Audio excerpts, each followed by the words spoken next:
Welcome है दोस्तों आप सब लोगों का आज की शानदार से ट्रेनिंग सेशन में। तो मैं कुछ सेकंड में अपने बारे में बताऊंगा, फिर हम लोग सेशन की तरफ बढ़ेंगे। दोस्तों नाम मेरा सलमान है, दिल्ली से बिलोंग करता हूं और इस सिस्टम की शुरुआत आज से 19 महीने पहले की थी, राइट। और स्टडी के साथ साथ बीए थर्ड ईयर का स्टूडेंट था, पढ़ाई के साथ साथ मैं इस काम की शुरुआत की। तो मेरा कहने का मतलब बस यही है, ठीक है, कि आप इस बिजनेस को आपने ज्वाइन किया है, बिजनेस को बस अच्छी तरीके से जो भी चीजें बिजनेस की जो है उसको आप सीख लीजिए, ठीक है। ये पूरा का पूरा जो बिजनेस है स्किल बेस्ड बिजनेस है, मतलब जो भी हमें इस बिजनेस में जो स्किल है वो डेवलप करनी पड़ेगी, चाहे वो प्लान दिखाने की स्किल हो, ऑब्जेक्शन को हैंडल करने की स्किल हो, जिसपे आज हमारा सेशन है, ठीक है। और अगर आपके अंदर स्किल होगी और सही सवाल का अगर सही जवाब आप देने में कामयाब हो जाते हो, प्रोस्पेक्ट का, है कि नहीं, प्रोस्पेक्ट का सही सवाल का सही जवाब देने में अगर कामयाब हो जाते हो तो आपका प्रोस्पेक्ट आपके साथ जुड़ जाएगा। सिंपल सी बात है। सबसे पहले तो आप सब लोगों का मैं वेलकम करता हूँ, ठीक है।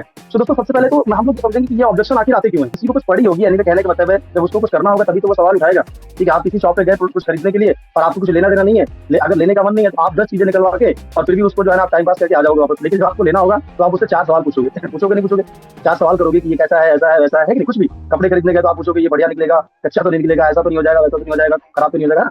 तो क्यों पूछोगे? क्योंकि आपको जो कुछ उसमें इंटरेस्ट है तभी तो ज्यादातर लोग जो है ना जब डायरेक्टली ज्वाइन हो जाते हैं तो वो मेरा ऐसा मानना होता है कि उनको ज्यादा कुछ होता नहीं, बोलते हैं ठीक है कर लेते हैं। लेकिन जब कोई सवाल पूछता है तो वहां पर उसको इंटरेस्ट होता है, ठीक है।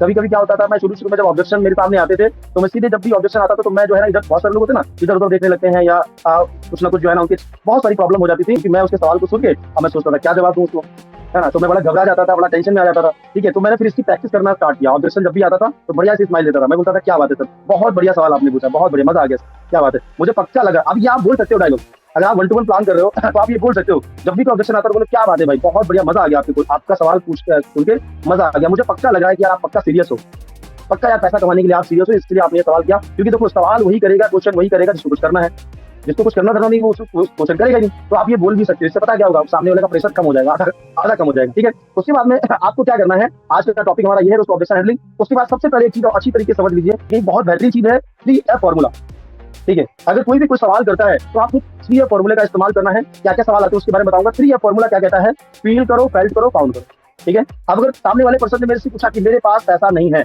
एनीवेज ऑब्जेक्शन डाला, ठीक है, तो मैं सीधे सीधे उससे बोलूंगा, कि भाई बिल्कुल आप सही कह रहे हैं, ठीक है, बिल्कुल आप सही कह रहे हैं, मैं समझ रहा हूँ आप कैसा महसूस कर रहे हैं, आपकी प्रॉब्लम क्या, मैं समझ रहा हूँ, मेरी भी यही समस्या थी, मैंने इस समस्या का हल कैसे ढूंढा। जब आप ये काम करते हो ना, ये 3F फॉर्मूला, मतलब उसकी प्रॉब्लम को महसूस करते हो, उसकी प्रॉब्लम को अपनी प्रॉब्लम बना के और उसका सोल्यूशन आप प्रोवाइड करते हो कि मेरी भी यही समस्या थी, मैंने इस समस्या का हल कैसे ढूंढा। और एनीवे जो ये 3F फॉर्मूला है इसको जब आप इस्तेमाल करते हो तो 50% काम आपका हो जाता है, ठीक है। हम बहुत सारे हमारे पार्टनर है, कोई ऑब्जेक्शन आता है तो उस ऑब्जेक्शन को गलत तरीके से हैंडल करते हैं, ठीक है। गलत तरीके से कैसे करते हैं, बोले अच्छा पैसा नहीं है, ठीक है, कुछ ऐसे सवाल करते हैं सामने वाले का ईगो हर्ट हो जाता है। बहुत ध्यान से करने वाला एनीवे चीजें करने वाली है, ठीक है। कभी भी किसी को ईगो को हर्ट मत करो, ठीक है। कभी किसी को ये मत बोलो कि नहीं नहीं सर एनीवे नहीं भाई ये क्या है, करना तो पड़ेगा, अरेंज तो करने पड़ेंगे, ठीक है, ऐसा वैसा कभी ऐसा शब्द ना निकालो, ठीक है, जिससे सामने वाले का ईगो हर्ट हो, ठीक है। देखो हर चीज को करने का एक तरीका है। तो मैं कहने का मतलब ये मैंने पहले आपको दिखाया 3F फॉर्मूला, मैं समझ रहा हूँ आप कैसा महसूस कर रहे हैं, मेरी भी यही प्रॉब्लम थी और मैंने समस्या का हल कैसे ढूंढा। ये आपको 3 चीजें हमेशा अपने जहन में रखनी है जब भी कोई ऑब्जेक्शन आता है, ठीक है। अब फॉर एग्जाम्पल, ठीक है, अब हम लोग बात करते हैं। उसके बाद मेरे मामा के लड़के ने भी किया था, उसका कुछ नहीं हुआ, ऐसे बोलते ना मैंने भी किया था, मेरे मामा के लड़के ने, मेरे पापा के लड़के ने, ऐसे बोलते ना, ठीक है, या मेरे ताऊ के लड़के ने, बहुत सारे लोग ऑब्जेक्शन, या मेरी मामी ने किया था उनका कुछ नहीं हुआ। तो यार कोई दिक्कत नहीं यार, आप मुझे बताओ, ठीक है। जब इस बिजनेस को देखा था, जब सिस्टम को देखा था, ठीक है, तो आप सीधे सीधे पहला वही सवाल आप करो कि यार यही एक प्रॉब्लम है, इसी वजह से आप इस काम को नहीं कर पा रहे हो कि यार आपके मामा जी के लड़के ने किया था, वो फेल हो गया तो आप भी फेल हो जाओगे, इसीलिए नहीं कर रहे हो क्या। तो यार आप मुझे बताओ, ठीक है, मेरी भी यही समस्या थी जब मैंने इस बिजनेस प्लान को देखा था, ठीक है। तो ऐसे बहुत सारे लोगों से डिस्कशन किया मैंने, जिन लोगों ने किसी और सिस्टम में किया होगा और उन्होंने सफलता हासिल नहीं की, ठीक है। तो यार आप मुझे बताओ कि ऐसा क्या है कि सर ये हो सकता है क्या कि अगर एक इंसान किसी काम में फेल हो गया तो आप भी फेल हो जाएंगे। अगर वो स्टूडेंट हो तो एग्जांपल दो, यार आप मुझे बताओ कौन सी क्लास में पढ़ते हो, 12th में पढ़ते हो, 12वीं में बीए करो, बीएससी करो। तो यार मेरा दोस्त यार बीएससी में फेल हो गया तो आप बीएससी मत करो यार। मेरा दोस्त अगर बीएससी में फेल हो गया या बीए में फेल हो गया तो आप मत करो, आप करोगे नहीं करोगे, बोले बिल्कुल करेंगे भाई, क्यों, क्योंकि आपको खुद पे भरोसा है ना कि आप फेल नहीं होंगे। आप मुझे बताओ यार, एक मेरा दोस्त है जो यार रोड पे चल रहा था बाइक से और उसका एक्सीडेंट हो गया, तो आप बाइक चलाना चलाओगे, बंद कर दोगे, बेच दोगे बाइक चलाना, बाइक ही बेच दोगे। नहीं यार, आपके दोस्त ने क्या गलती की क्या नहीं वो तो अलग उसका मैटर है ना, मैं तो देख के चला रहा हूँ ना, ठीक है। इसी तरीके से आप सोचो, एक क्लास में 60 बच्चे पढ़ते हैं, आप जरा बताओ मुझे, और टीचर सबको 1 घंटे का समय देता है, और उन्हीं 60 बच्चों में कोई फर्स्ट आता है, कोई सेकंड आता है, कोई फेल हो जाता है। और जब रिजल्ट की बारी आती है तो आप देखो किसकी गलती होती है वहां पर, बच्चों की, टीचर की, स्कूल की। गलती बच्चों की है ना यार, ठीक है, क्योंकि टीचर ने तो सबको बराबर समय दिया। अब मैटर ये किसने कितना जो है ना नॉलेज को ग्रैब किया। तो इसी प्रकार से बिजनेस में अगर कोई फेल हुआ है तो उसके बहुत सारे कारण होंगे ना भाई। हो सकता है उसको सही कंपनी ना मिली हो, सही लोग ना मिले हो, ठीक है, हो सकता है उसने सही से सीखा ना हो, ट्रेनिंग ना ली हो बिजनेस की, ठीक है, हो सकता है उसने डेली एक्शन ना लिया हो, ठीक है, बहुत सारे कारण हो सकते हैं ना। ठीक है, उसने गैप गैप करके किया, मतलब कंसिस्टेंसी के साथ उसने बिजनेस को नहीं किया और इसलिए फेल हो गया। ठीक है, तो ऐसे बहुत सारे लोग, बहुत सारे कारण हो सकते हैं किसी के फेल होने के। तो इससे ये जरूर नहीं होता कि मेरे मामा के लड़के ने किया था या उन्होंने किया था तो आप भी फेल हो जाएंगे, ऐसा क्या है? तो कोई आपकी जन्म कुंडली और उनकी जन्म कुंडली के सेम है क्या? ठीक है, कि नहीं नहीं वो नहीं कर पाया तो आप भी नहीं कर पाएंगे, ऐसा है क्या? तो ऐसा बिल्कुल नहीं है। ठीक है, ऐसा नहीं है कि कोई किसी दूसरे नहीं कर पाया तो हम भी नहीं कर पाएंगे, ये नहीं है, ये रॉन्ग है। ठीक है भाई, आप कर लेंगे ना, आपको खुद का भरोसा है, आप मुझे बताओ आप अभी कौन सी पढ़ाई कर रहे हैं, पूछो उससे, या कौन जो जॉब कर रहे हैं, क्या सेक्टर में जॉब कर रहे हैं। तो यार मेरा फ्रेंड एक फैक्ट्री में जॉब करता था, वो तो जॉब में वहाँ पे प्रॉब्लम हो गई, उसको निकाल दिया गया, तो उसका मतलब वो जॉब ही नहीं करेंगे। ऐसे एक नहीं हजारों एग्जाम्पल है सर, आप देने पे तो आओ, उसको दो कन्विंस करो। ठीक है, आपको अपने ऊपर भरोसा है नहीं है, बिलीव है नहीं है, बोलेगा बिल्कुल है, तो स्टार्ट करो यार, अगर खुद को भरोसा है। ये क्यों सोच रहे हैं कि उन्होंने किया था उनका कुछ नहीं हुआ, उनका कुछ नहीं है। तो ऐसा बिल्कुल नहीं कि उनका नहीं हुआ तो आपका भी नहीं होगा। ठीक है, आपका पक्का होगा, 100% होगा, मैं गारंटी दिलाता हूँ। ठीक है, उसके बाद दोस्तों एक आठवां ऑब्जेक्शन आता है, ये जोड़ने वाला काम है क्या? तो हम वही बोल सकते हैं यार, सिंपल सी बात है यार। तो आपको क्या लगता है, सीधे सीधे हम सवाल करेंगे, आपको भाई क्या लगता है, ये जोड़ने वाला काम आपकी नजर में अच्छा है या खराब है? सीधे सीधे सवाल करो भाई, आपको क्या लगता है, आपकी नजर में जोड़ने वाला काम रॉन्ग है, राइट? तो उसने सवाल किया भाई जोड़ने वाला काम है क्या, तो जोड़ने वाला काम आपकी नजर में कैसा है, आप क्या उसको समझते हो? तो वहां से आपको जवाब मिलेगा, बोलेगा हाँ ठीक है, क्योंकि वो तो ये नहीं बोलेगा बेकार है, बोले हाँ ठीक है, लेकिन यार जो लोग जुड़ते नहीं। वही एग्जांपल यार, ठीक है, मेरे भाई मुझे भी लगता था लोग जुड़ते नहीं है, लेकिन आज मेरे पास 50 लोग हैं, 50 लोगों की टीम है। ठीक है, समझ रहे हो ना? और जिस कंपनी का मोबाइल फोन, जिस कंपनी का सिम, जिस कंपनी का शूज, जो भी हम चीजें यूज करते हैं ना, जिस कंपनी का साबुन आप यूज करते हो, वो कंपनी वाला आपके घर पे नहीं है, आपको जोड़ने के लिए आया था क्या? तो यार आप उसके प्रोडक्ट यूज कर रहे हो ना, जाने अनजाने में तो हम जुड़े हैं ना किसी ना किसी से, आप मुझे बताओ। ठीक है, और अगर किसी चीज को खूबसूरत बनाना है तो जोड़ जोड़ के बनाया जा सकता है, तो तोड़ के बोलेंगे यार जोड़ जोड़ के। तो यार सिंपल सी बात है, ये बिजनेस भी तो जोड़ने का है, लेकिन जोड़ने से पहले सीखने का बिजनेस है। तो आपकी नजर में क्या है जोड़ने का, क्या वैल्यू है जोड़ने के बिजनेस की?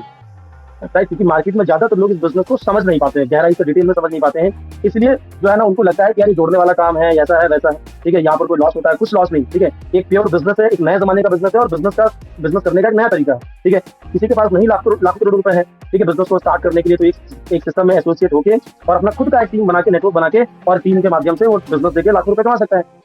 ठीक है, तो यार ये जो हमारा जो बिजनेस है ना सर, ये जोड़ने वाला तो है, लेकिन जोड़ने से पहले सीखने वाला बिजनेस है। अगर आप सीख सकते हो इस काम को तो मिलकर करते हैं और आगे बढ़ते हैं। ठीक है, समझ में आप, तो क्लियर आप इस तरीके से रिप्लाई दे सकते हैं। उसके बाद नेटवर्क मार्केटिंग है क्या, तो नेटवर्क मार्केटिंग पूछो भाई, आप क्या जानते हैं नेटवर्क मार्केटिंग के बारे में?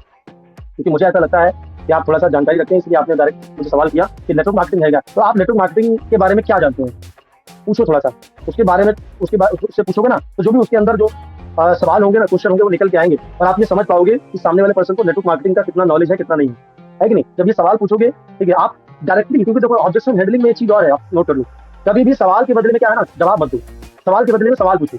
ठीक है, उन्होंने पूछा नेटवर्क मार्केटिंग है क्या, तो सीधे सीधे उन्होंने सवाल मेरी तरफ मुझसे पूछा, मैंने घुमा के वही सवाल उनकी तरफ कर दिया, भाई नेटवर्क मार्केटिंग के बारे में आप जानते हैं, क्या जानते हैं बताइए, नेटवर्क मार्केटिंग के बारे में आप क्या जानते हैं? ठीक है, तो नेटवर्क मार्केटिंग के बारे में अगर आप जानते नहीं है तो यार आप कैसे बोल सकते हैं, आप मतलब नेटवर्क मार्केटिंग के बारे में आपकी क्या धारणा है, क्या माइंडसेट है, तो वो आपको बताएगा है ना, वो आपको बताएगा कि एक्चुअल में क्या प्रॉब्लम है। ठीक है, कि नेटवर्क मार्केटिंग के बारे में वो नेगेटिव है, पॉजिटिव है, इससे आपको पता चलेगा और आपको पॉजिटिव करने में बहुत सारी हेल्प मिलेगी। अगर वो नेगेटिव है, ठीक है, तो भाई क्या कारण रहा नेगेटिव, आप अगर इस बिजनेस के बारे में ऐसा सोचते हो तो क्या रीजन है, इसने आपने कभी किया है इस बिजनेस को, कभी सुना है? और ज्यादातर लोग जो है ना ये नहीं होते हैं, सुने होते हैं, बोले यार उसने किया था और उसके पैसे डूब गए, ऐसा हो गया वैसा हो गया। ठीक है, होता है ना, पैसे डूब गए, उसके 10,000 चले गए, तो जब डिटेल में पूछोगे ना तो समझ में आएगा कि ऐसा कुछ हुआ ही नहीं।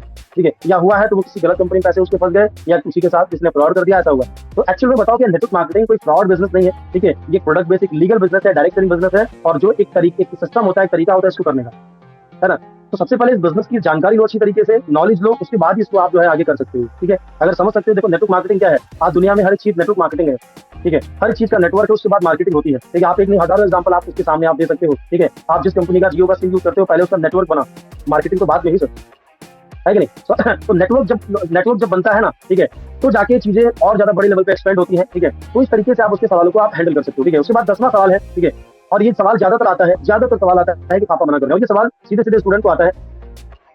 और अगर ये ऑब्जेक्शन अगर आपके पास आता है कि पापा मना कर रहे हैं, ठीक है, तो इसका मतलब सीधा सीधा है, यहाँ पर दो चीजें हो सकती है। ठीक है, पहले तो वही यही एक सवाल है, यही क्वेश्चन है जिसकी वजह से आप नहीं बिजनेस कर पा रहे हैं। तो दूसरा वही क्वेश्चन करो सीधे सीधे उससे, यार मेरी भी यही प्रॉब्लम थी, मेरे भी पापा जी मना कर रहे थे, लेकिन यार एक चीज मुझे बताइए, हमारे पापा जी जो है वो हमारा भला चाहते हैं या बुरा चाहते हैं? वो बोलेगा हमारे पापा जी हमारा भला चाहते हैं। ठीक है, तो ये जो पापा जी आपका भला चाहते हैं, लेकिन ये बिजनेस प्लान जो देखा है आपने देखा, पापा जी ने देखा, बोले मैंने देखा, तो पापा जी को इसके बारे में कोई नॉलेज नहीं है। या तो आप एक काम करो, मुझे पापा जी से बात करा दो या मिला दो। अगर जेन्युइन प्रॉब्लम होगी तो पक्का वो आप मिलाएगा पापा जी से, लेकिन अगर वो खुद ही टला रहा होगा तो कभी नहीं मिलेगा। वो बोलेगा नहीं नहीं ये प्रॉब्लम, वो प्रॉब्लम, वहां गए पापा वहां गए, दुनिया भर के लड़की बताएगा, है कि नहीं? लेकिन आप समझ जाओ कि ये प्रॉब्लम पापा जी की नहीं, उसकी खुद की प्रॉब्लम है। लेकिन जेन्युइन प्रॉब्लम होगी तो पापा जी से मिलाएगा, और फिर आप उसको छोड़ के पापा जी को पकड़ो, क्योंकि पापा जी डिसीजन मेकर है, डिसीजन वही दिलाएंगे। लेकिन अगर वो नहीं मिलाता है पापा से, तो समझ जाओ बंदा डिसीजन ले सकता है, लेकिन थोड़ा सा और इसको समझाने की जरूरत है। तो उसको बोले यार मेरे ही पापा मना कर रहे थे, लेकिन हमारे आपके घर वाले कभी भी हमारा बुरा नहीं चाहते कि आपके पापा जी चाहते हैं आप जिंदगी में आगे ना बढ़े, आप पैसा ना बनाए, आप कामयाब ना हो, आपका मान ना हो, नाम सम्मान ना हो। ऐसा हो सकता है क्या? चाहते हैं क्या पापा जी? बोले नहीं यार ऐसा तो कुछ नहीं चाहते। ठीक है, तो यार पापा जी जब ऐसा नहीं चाहते तो पापा जी को बिजनेस के बारे में पता नहीं, या तो आप मुझे मिला दो। लेकिन यार मैं एक चीज जानता हूँ, ठीक है, देखो आज ऐसे बहुत सारे लोग हैं, ठीक है, 18 से 20 साल के ऐसे बहुत सारे लड़के हैं, या ऐसे बहुत सारे जो है गर्ल्स हैं, ठीक है, जो कहीं ना कहीं कुछ भी उल्टे सीधे काम करने से पहले पापा से कोई परमिशन नहीं लेते। आप सोचो, ठीक है, अगर किसी कोई कोई 18-20 साल का लड़का है, अगर वो सिगरेट पी रहा है तो पापा से पूछ के पीता है क्या? आप मुझे बताओ। ठीक है, बहुत सारे लोग ड्रिंक करते हैं, पापा से पूछ के करते हैं। ठीक है, बहुत सारे ऐसे उल्टे सीधे काम करते हैं, ठीक है, स्कूल कॉलेज जाते हैं पढ़ने के लिए, लेकिन वहां से बक मार देते हैं, छुट्टी कर देते हैं, घर में थोड़ा ना पूछते हैं। तो ऐसे बहुत सारे काम पापा से पूछ के नहीं करते, जिसकी वजह से अगर शायद पापा को लगे तो उनका सर नीचे झुक जाए, होता है ना। ठीक है, तो यार ऐसे गलत काम जब हम बिना पूछे पापा से कर सकते हैं, तो एक सही काम जहाँ से आपकी और आपके परिवार की लाइफ बदल सकती है और आप एक बेटर जो है ना अपने बेटर एक अपने आप को प्रूव कर सकते हो अपने पेरेंट्स के सामने, तो यार वो काम करने के लिए पापा जी कैसे मना कर सकते हैं? और अगर मना भी कर रहे हैं तो आप उसको अपने खुद का डिसीजन लेकर पर्सनल लेवल पे करो, 1-2 महीने में प्रूव करके दिखा दो। अब इस बिजनेस से आप 20,000 रुपए कमाने लगे महीने के, तो अगर 20,000 रुपए पापा जी के हाथ पे रखोगे तो पापा जी फाड़ के फेंक देंगे, लो हमें नहीं चाहिए। क्या बोलेंगे? बोलेंगे नहीं बेटा कोई बात नहीं, लक्ष्मी आ रही है तो करते रहो, ठीक है, कोई दिक्कत नहीं, क्या दिक्कत है, आ रही है तो करते रहो, ऐसा बोलेंगे, वो भी खुश हो जाएंगे। ठीक है, तो एलर्जी तो नहीं है पापा जी को पैसे से, तो यार स्टार्ट करो। ठीक है, ऐसे बहुत सारे काम है जो बिना पूछे उल्टे सीधे काम करते रहते हैं, तो बहुत सारे लोग। ठीक है, लेकिन एक सही काम जब करने की बारी आती है तो हम बोल रहे हैं कि पापा मना कर रहे हैं। ठीक है, तो यार खुद का डिसीजन आप लोग सच में अगर इसमें कुछ करना चाहते हो, इस बिजनेस में पैसा बनाना चाहते हो, अपने पेरेंट्स को प्रूव करना चाहते हो, ठीक है, तो आप इस बिजनेस को स्टार्ट करो, मिलकर हम लोग करते हैं काम। 2 महीने के बाद आप पापा को पूरी तरीके से बता देना, पार्ट टाइम कर सकते हो, कोई दिक्कत नहीं, इस तरीके से भी हैंडल कर सकते हैं। जेन्युइन प्रॉब्लम है किसी पापा जी को पकड़िए। ठीक है, उसके बाद दोस्तों एक सवाल आता है, काम क्या करना पड़ेगा? हाँ, बोलते हैं ना काम क्या करना पड़ेगा। हालांकि ये सवाल जब भी आता है, ठीक है, जब हम उसको सही तरीके से प्लान प्रेजेंट नहीं कर पाते हैं, वो ना पूरे प्लान दिखाने के प्रोसेस में उसको समझ में आ जाता है कि क्या करना पड़ेगा। ठीक है, जूम पे भी ये बताया जाता है कि एक्चुअल में काम क्या करना पड़ेगा। स्कूलों की पूरा का पूरा जो हमारा बिजनेस है रेफरिंग का बिजनेस है। ठीक है, और सीधे सीधे पहले उससे एक सवाल करो। ठीक है, आपको क्या लगता है भाई, आपको क्या लगता है कि क्या काम करना पड़ेगा? आपने पूरा जो बिजनेस प्लान समझा, इसको देख के आपको क्या लगता है कि इसमें एक्चुअल में क्या क्या काम करना पड़ेगा? ये क्वेश्चन पूछ सकते हो, आपको देना उसका जवाब ही है, लेकिन सवाल से शुरुआत कर सकते हो। ठीक है, तो उसको बोलो देखो भाई ये पूरा का पूरा जो मॉडल है वो चलता है रेफर पे, यानी हम हर चीज के बारे में हम शेयर करते रहते हैं लोगों को। ठीक है, तो जानकारी को शेयर करना ही ये बिजनेस में होता है। ठीक है, आपको जो नॉलेज है, जो जानकारी है, जो हमारा सिस्टम है, उसके बारे में अगर आप लोगों को शेयर करते हो, लोग आपके जो नॉलेज, आपका जो प्रपोजल होता है, जो आपका जो बिजनेस प्लान हमारा जो है, तो एक्सेप्ट करते हैं, लोग हमारे साथ स्टार्ट करते हैं, अर्निंग आती है। लेकिन ये पहले आप नहीं करोगे, मैं आपकी हेल्प करूंगा शुरू में। ठीक है, आप सिर्फ लोगों से मिलाओगे, ठीक है, आप लोगों से बात कराओगे, मैं उनको हैंडल करूंगा, मैं ये बताऊंगा करके कि ये कैसे लोग कन्विंस होते हैं, कैसे लोग ज्वाइन करते हैं। ठीक है, लेकिन करना क्या पड़ेगा, ये पूरा का पूरा जो मॉडल है वो चलता है रेफर पे। ठीक है, मतलब आपको अच्छा लगा, आपने ज्वाइन किया, आप जैसे ही 2 लोगों को स्टार्टअप करवाते हैं, आपको 1500 रुपए का इनकम आता है, आपको बताया गया। ठीक है, समझ में आ मेरी बात को? तो क्लियर हुआ आप क्या करना पड़ता है? तो चलिए अभी शुरू करते हैं। ठीक है, तो इस तरीके से आप सवाल को क्लियर कर सकते हैं। उसके बाद एक सवाल आता है, मेरे पास समय नहीं है। तो बिल्कुल सही बात है भाई, मेरी भी यही प्रॉब्लम थी ना, मेरे पास भी टाइम नहीं था, मेरी भी यही प्रॉब्लम थी, क्योंकि मैं जॉब करता था। आप बोल सकते हैं मैं जॉब करता था या जॉब करती थी। ठीक है, 8 घंटे जॉब करते थे, कभी कभी 10-10 घंटे भी करना पड़ता था, समय नहीं था। लेकिन ये बिजनेस को जैसे जैसे मैंने ज्वाइन किया, ठीक है, एक समय पर मैं अकेला था, आज मेरे पास में 50 लोगों की टीम है। अब आप सोचिए मेरे पास टाइम ही टाइम है, क्योंकि मेरे साथ में 50 लोग हैं काम करने में, वो काम करते हैं, वहां से मेरे को कुछ ना कुछ इनकम आता है। राइट, तो आप बताइए जो आप जॉब कर रहे हैं, ठीक है, उसमें क्या आगे चल के आपको समय मिलेगा? शायद नहीं मिलेगा। और ज्यादा आपके पास समय जो है ना वेस्ट हो जाएगा, आपका टाइम बिजी हो जाएगा। ठीक है, क्योंकि बहुत सारी जिम्मेदारियां आ जाएंगी, बहुत सारी रिस्पॉन्सिबिलिटी आ जाएगी आगे चल के, और ज्यादा आपका बिजी शेड्यूल हो जाएगा। लेकिन ये मात्र इकलौता ऐसा बिजनेस है डायरेक्टली जहाँ से आप समय और पैसा दोनों कमा सकते हो। राइट, कैसे? आप जब इस बिजनेस में अकेले आते हो तो इस बिजनेस में 100% आप काम करते हो। ठीक है, तो यहाँ पर आपको रिजल्ट 1% या 5% आता है। ठीक है, उसके बाद जैसे आप 2 लोग हो जाते हो तो आपका काम और कम हो जाता है। तो जब आप 4 लोग हो जाते हो तो आपका काम और कम हो जाता है। ठीक है, उसके बाद जैसे जैसे आपकी टीम 50 की होती है तो आपका काम और कम हो जाता है। ठीक है, लोगों में डिवाइड हो जाता है काम। ठीक है, लोग करना स्टार्ट कर देते हैं आपके साथ काम, और जैसे आपकी टीम सैकड़ों या हजारों में आपकी टीम जाती है तो आपका काम यहाँ पर हो जाता है मात्र 10% और रिजल्ट आपको 90% आता है। राइट, आज कुछ एग्जांपल दे सकते हो कि देखो सर ने बिजनेस स्टार्ट किया से 4 साल पहले। ठीक है, ये देखो सर ने स्टार्ट किया तो 3 साल पहले, 2 साल पहले, 1.5 साल पहले, और आज यहाँ से इतनी बड़ी टीम बना के, इतना बड़ा नेटवर्क बना के, आज सर के पास समय है, पैसे ही पैसा है, समय पैसे पैसा। और अगर आप चाहते हो सच में, ठीक है, ये समय की प्रॉब्लम का, ये टाइम की प्रॉब्लम को खत्म करना, तो मात्र एक यही बिजनेस है जहाँ से आप समय की प्रॉब्लम को खत्म कर सकते हो। और मेरे भाई एक चीज आप मुझे बताओ, ये सच में अगर ये समय का जो कांटा है अगर आप निकालना चाहते हो अपने पैर से, तो आपको उस कांटे को निकालने के लिए 2 घंटे का कांटा और डाल लीजिए। ठीक है, गारंटी है मेरी 2-3-4 महीने बाद ये जो समय की प्रॉब्लम है आपकी सॉल्व हो जाएगी हमेशा के लिए। ठीक है, आप जॉब से ज्यादा जब बिजनेस यहाँ से इनकम करोगे, जॉब से 20 कमा रहे हो, आप 6 महीने के बाद 50-60-70 हजार रुपए कमाओगे। ठीक है, आराम से इस बिजनेस को आप समय दे सकते हो, फुल टाइम कर सकते हो, क्योंकि जब टीम बन जाएगी तो फिर बहुत सारा पैसा आना स्टार्ट हो जाएगा। तो आपके साथ लोग हो जाएंगे काम करने वाले। अभी आप अकेले काम कर रहे हो, और जो जॉब कर रहे हो उसमें पूरी लाइफ आपको अकेले काम करना पड़ेगा, वहां पर समय कभी नहीं मिलने वाला। ठीक है, और कोई भी एक ऐसा पर्सन आप मुझे बताओ जिसका जॉब करते करते उसके पास बहुत सारा समय कभी नहीं होता है। लेकिन बिजनेसमैन, जिस कंपनी में आप जॉब करते हो, आप मुझे बताओ जिस कंपनी का जो बिजनेस यानी जो मालिक है, ठीक है, तो क्या वो मालिक कंपनी में आता है? शायद नहीं आता होगा डेली। ठीक है, वो घर पे बैठ के सब कुछ हैंडल कर लेता है, उसकी जहां मर्जी होती है जहां जाता है, कहीं बाहर चला जाता है, कहीं फ्लाइट से हर जगह घूमने जाता है। क्यों? क्योंकि उसके नीचे लोग काम कर रहे हैं, नेटवर्क काम कर रहे हैं। ठीक है, अब आपके पास शायद इतना पैसा ना हो, हमारे पास इतना पैसा ना हो कि हम इस बिजनेस को ओपन करें या इस सिस्टम को जो है ना, एनीवे बहुत बड़ा कंपनी ओपन करें, लेकिन हमारे पास में एक माध्यम है, वो है हमारा ये बिजनेस, जहां से बिना कुछ लगाए आप समय और पैसा दोनों कमा सकते हैं। राइट, तो ये हमारे ऑब्जेक्शन थे दोस्तों। ठीक है, जो मैंने आपको क्लियर बताया, ये हमारा